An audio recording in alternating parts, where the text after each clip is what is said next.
Alright, gonna be working on some gauges today. Got the low-tech tri-pillar, A-pillar gauge pod. Got wideband. This is boost pressure and oil pressure. The dog got to the box, but not to the gauge, so we're okay there. I think I'm gonna start by test fitting this gauge pod in the A-pillar and see how it fits. Alright, got it roughly in place. I did remove the old A-pillar and messed it up a little bit in the process. Pretty sure it has to be removed to install this. And I guess just this, these screws just screw into the sheet metal behind it. The fitment is marginal. It is designed for the Z31. It's pretty close, but I don't know. I did want the gauge pod because, you know, as a kid, you know, I saw these and it was really cool, so I wanted these. I usually drive with the steering wheel in the upper position, and I saw somebody made a post or something say your hand can kind of get in the way, you know, if you're trying to turn erratically or whatever. Might have to just go to this lower position for the steering wheel to give me a little more room. Just gonna get caught in the knees. Okay, so I went with the multicolor prosport gauges because they are LED. They have an LED screen that you can change colors. I think it's green, white, blue, and red maybe. I wanted to get the green to match the digital dash that actually doesn't work. So I ended up getting air fuel gauge with the Bosch UGO 5.0 sensor. We got the boost gauge and oil pressure gauge, and I think this is the order I'm going to go in. Top being AFR, middle being boost, and the bottom one being the oil pressure. So I'm going to pull these out of the boxes, see if I can get all the gauges kind of set in the pod, and then work on the wiring. Alright, so there it is in the pillar. I didn't see any way to secure it actually in the pod, in the whatever. I just slid it in. There's not really like a locking coupler on the back. I might just use some like 3M tape. It did come with a bunch of brackets and 3M tape and other stuff in case you wanted to mount it in a different location. But maybe I'll do that. It does, little issue, it does look better looking at it up, like at an angle. If you look straight at it or anywhere from above, the display is not very good. The sensor wire, or I'm sorry, the gauge wire coming out to the controller. This is the controller. This wire goes to power. So there's a red's power, black is ground, white is the switched ignition, and orange is your headlight switch for the dimmer. Then it has an output for the wire that goes to the actual sensor. This is actually a 4.9, not a 5.0 Bosch sensor. And then this is a analog output. I think you can use this to get a narrowband signal to go to the ECU. You may also be able to use this for data logging. All right, here we go. Analog output wire harness instructions. Outlet, analog out, black engine ground. Brown is wideband analog output 0 to 5 volts. So I believe the brown wire will be for data logging. Green is narrowband analog output 0 to 1 volts. So I believe we may be able to hook this up to the ECU and completely bypass the stock O2 sensor. Now we've got boost gauge. I'm gonna put the boost gauge in next. Like I said, it just kind of slides in. But we do have power wire. This is the boost sensor, so this will need to go run into the engine bay. There's a O-ring or a little rubber stopper that goes in this connector. I did have issues when I was testing this. The connector did not fit into the sensor. It looks like one of the pins were bent. So luckily I was able to bend the pin back, and I believe also the connector side, one of the pins on the female connector was also a little misplaced or not correctly aligned. So it took a little finagling to get this connector in. That's why I took out this little O-ring. I don't know if I'm gonna be able to pull it out and put it all back together with this little rubber bushing. There's also a jumper power wire, so we should only need to connect one of these gauges up to power. It does not look like the wideband has that port on it though. So on both the oil pressure and boost gauge, there's 3 connectors. One is power in, one is the sensor, and one is power out, power ground, 12 volt ignition, and the orange 12 volt light switch for the dimming. So power harness goes in the top left, the daisy chain power harness goes in the top right, and then the sensor goes in the bottom. So I plug that in, can't see it on the left, top left, and then I'll just use the jumper from the boost gauge. So this will go in the right side. Connect this to the top right. And then we should just need one power for both of these, which will go in the top left of this boost gauge.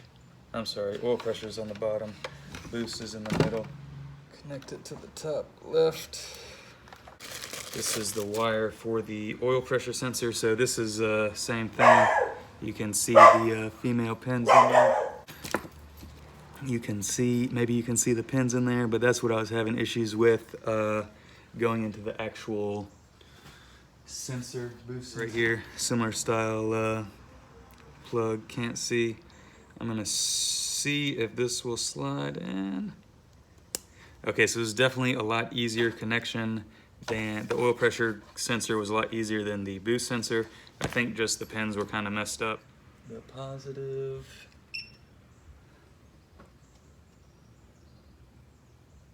It does take the O2 wideband to warm up, I think, or there's a little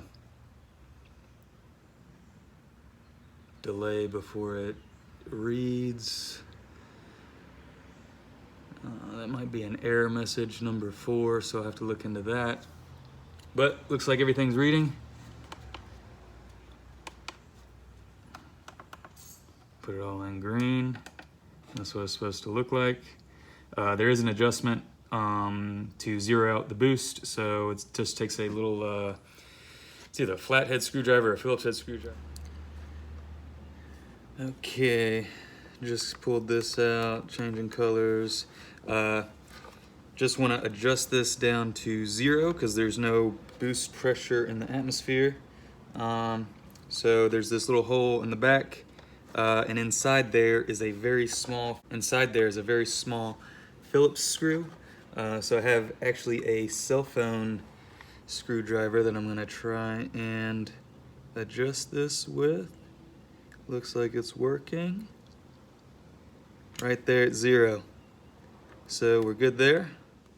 And there is no adjustment on the oil pressure gauge.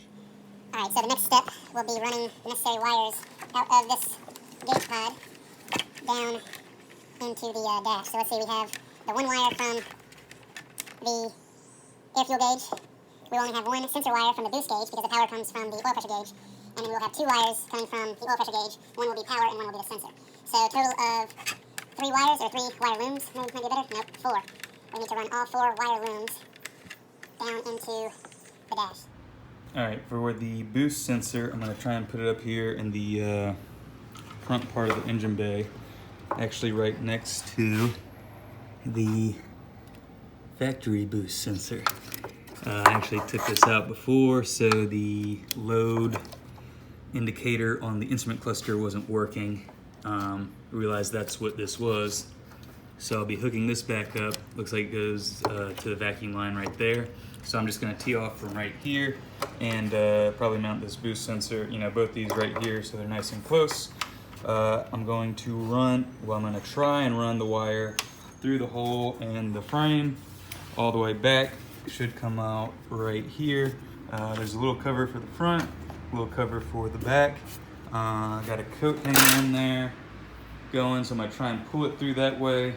I should be able to reach it over here, and then we're gonna try and go into that grommet right there in the firewall. So that worked out pretty nicely. I was able to pull it through the little cavity there, just put a little bit of electrical tape on here, and actually put a cut up finger of a glove just to protect the connector. I'm not gonna pull that off now, but we're through there. Now we'll go. All right, boost sensor wire has been ran. We went in right here, through the frame, whatever this is, out through here, and through that little grommet. I tried to cut a hole, I tried to twist it, and then cut a hole in it, which would, I assumed would be the bottom, and then twist it back. Didn't quite work out, but it's in there. And then comes all the way out. Right up there. Comes all the way, you can see right, or just to the left of that wiring harness grommet. It actually goes on the, in between the outer grommet and the inner grommet. So it is what it is, but I just came right down under there, went up through there, and this is the wire. Okay, now we were on to the oil pressure sensor. The one that came with the gauge is a 1/8 inch, I believe. Yeah, 1/8 inch NPT. There are the threads in the block. The threads in the block for the original oil pressure sensor sender is 1/8 British Standard pipe thread, BSPT. So I bought this adapter on eBay, just like I bought everything. Only problem is, because it came from eBay, the threads aren't cut very well and it doesn't fit very well. So I wasn't going to use it. I was just going to use a reducer and just pop this one in. But I think I am going to try and use this because I realized I actually do have a 1/8 inch NPT tap, and that was actually the issue, is I could not get the sensor in the side where I needed it. So what I'm going to try and do, I think I have enough room to screw this one all the way in the stock sending unit. Now these threads might be NPT threads on the top of this. So what I'm going to do is I might either use a lot of Teflon tape, or I might use some black RTV just on like the base of the threads to see if I can get a good seal and no oil leaks.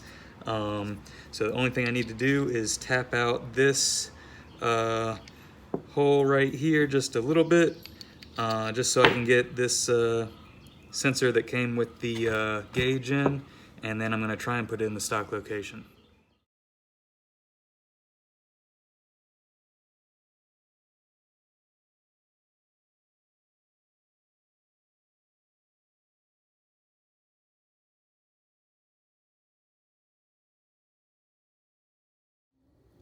Okay, we got this little hole tapped out and some Teflon tape, so I'm going to try and put this little adapter in the block.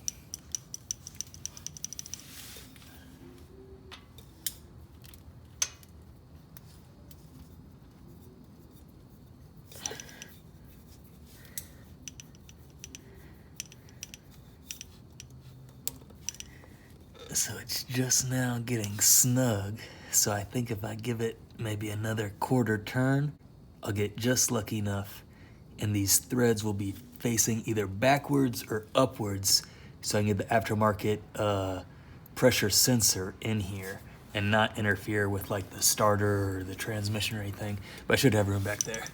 I got some channel locks just because that's how I'm about. Oh man, look how nasty those are, all those metal shapes. I gotta get some different channel locks. Okay, we have slightly cleaner channel locks without being magnetized and a whole bunch of metal shavings all over there. So I'm just gonna try and grab this and give it, oh yeah, it's twisting. Oh, if I could get that to point. Oh, well, I don't know if I want it to point exactly up because of the exhaust manifold.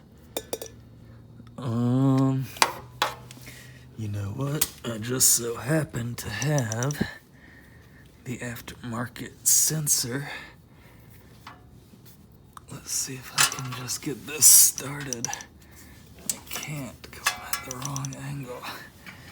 You'll have to readjust and do it by feel. So I'm not sure. Oh, can't even line it up. Where's the... There she is.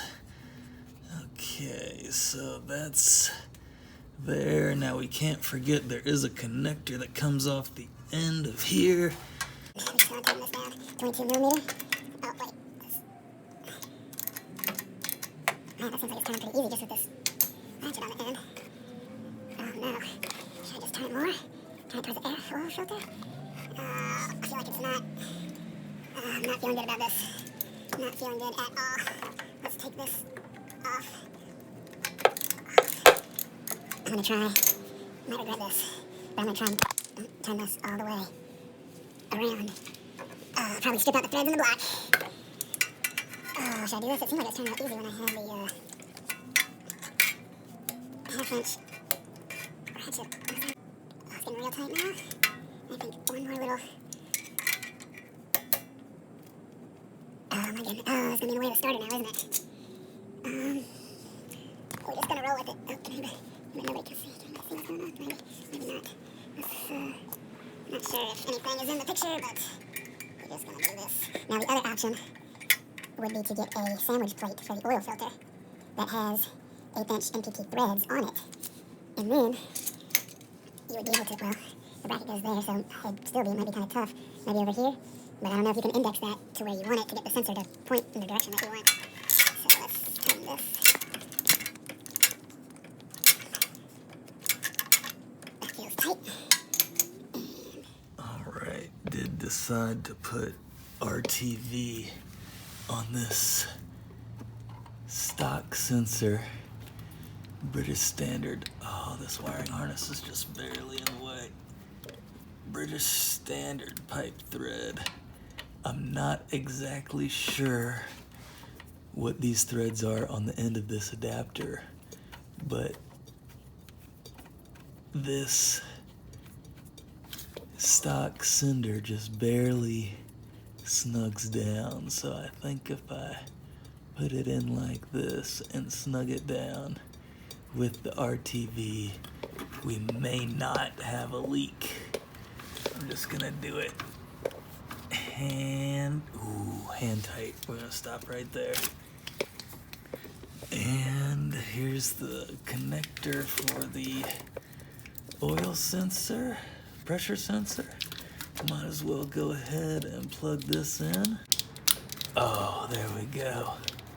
In, on, look at that. So I'm not sure if anything's gonna come up on the camera, but I did feed the wire down.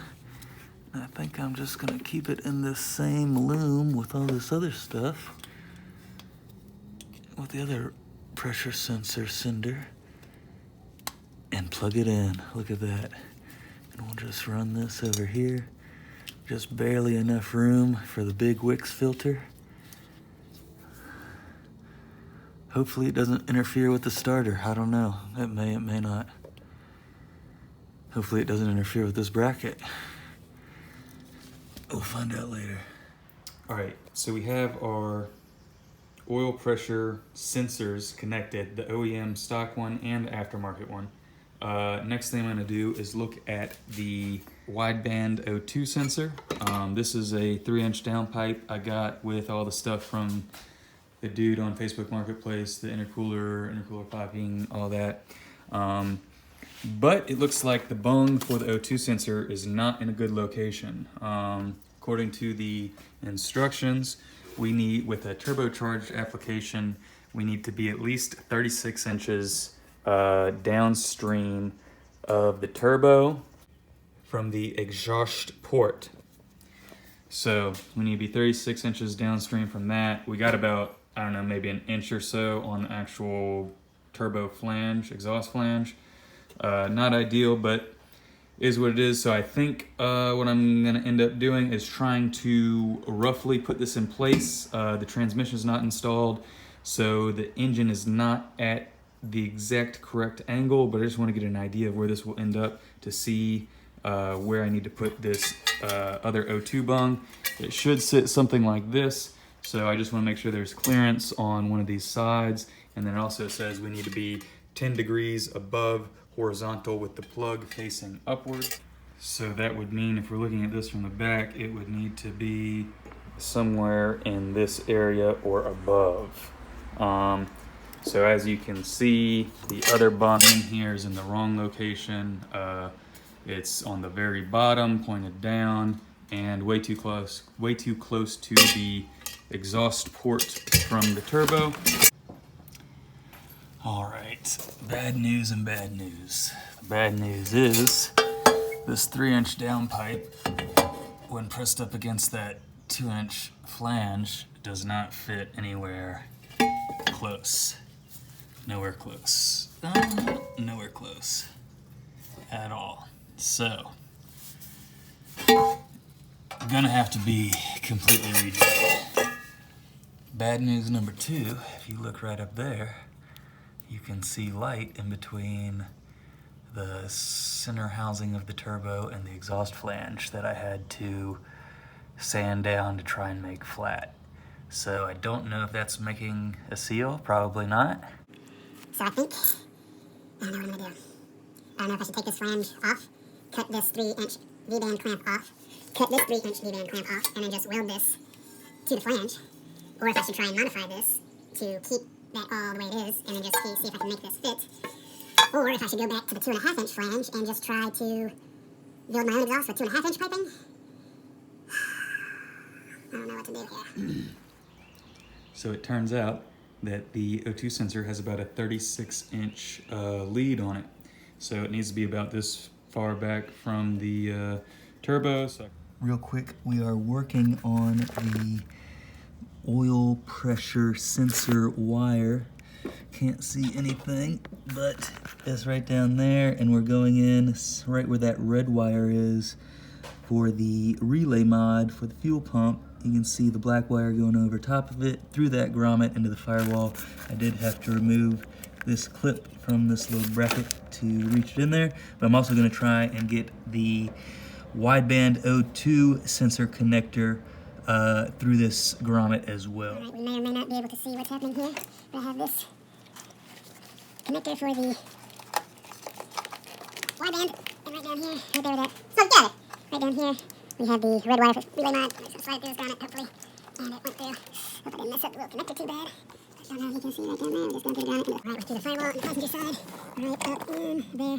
See the fuel pump relay mod, power wire, and then the 2 wires, that's the oil pressure sensor and the wideband. So I'm gonna come back right here. And look right there. So here we have the wideband controller. So we'll take, this is the oil pressure. So we'll slide this needs to go all the way back to the gauge. I think we're going to be real tight on wire here. But I'll slide that over the trans tunnel, grab that later. Put that over there. So the wideband wire should be this one right here.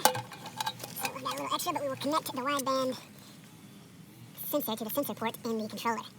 So now we have power, gauge, sensor, and this is analog output that I bought I don't even know what it's called, a little AD something converter. So we're just going to use a 5-volt signal from the brown wire to represent this in this tune for data logging. So let's go to the other side for the oil pressure sensor. Alright, see if I can find the, yes, find this.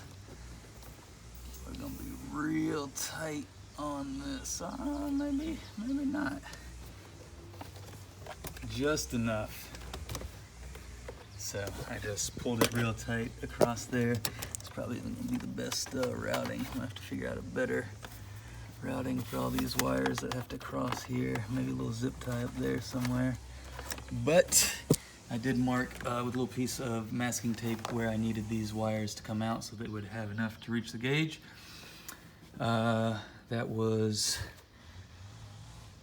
just the oil. I think we're good. All right, quick look at what I did here is I pulled the power wire for the O2 or wideband controller, and I pulled the sensor wire for the oil pressure, and I also pulled the wire for the connector for the gauge for the wideband O2.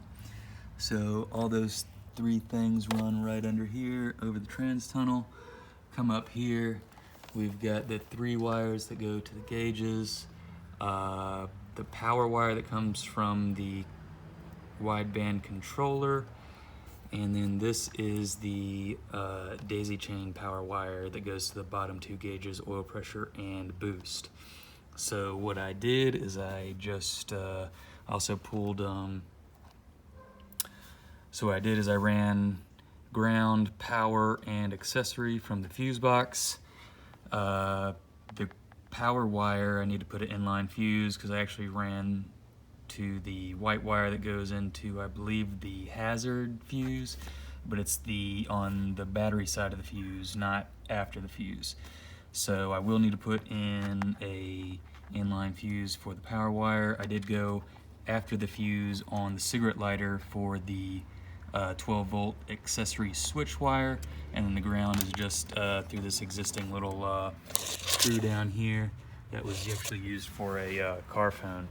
But I ran all those up because this daisy chain power wire isn't long enough to reach down into this area. So I ran all these up, also pulled the power from the wideband O2 controller, and I just crimped them all together up here. So these are all the power wires, ground wires, and this is actually also the 12 volt switch for the lights for the dimmer. I got them all connected here, and what I'm gonna do is just try and tuck it into that bottom gauge pod. I'm gonna wrap it with some electrical tape and just go that route. But just to see, key is off.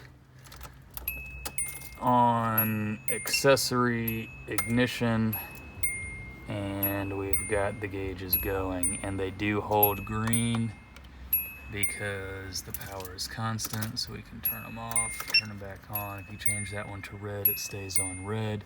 So this should be good. Now I'm gonna go ahead and mount the gauge pod to the A-pillar. All right, so I put it up there. Fitment's not great. I had to try and trim this upper corner to try and get it to fit up in there, up against the glass. But I did make two little marks for the screws, one right there, and then one down there. I just took the screws out and then took a sharp pick and stuck it through there and made a little mark. So I'm gonna pre-drill those holes, and then we'll put the A-pillar gauge pod on. So I just put a couple zip ties on the wires just to kind of glue them together and maybe cut down on any vibration, noise, or rattling in there.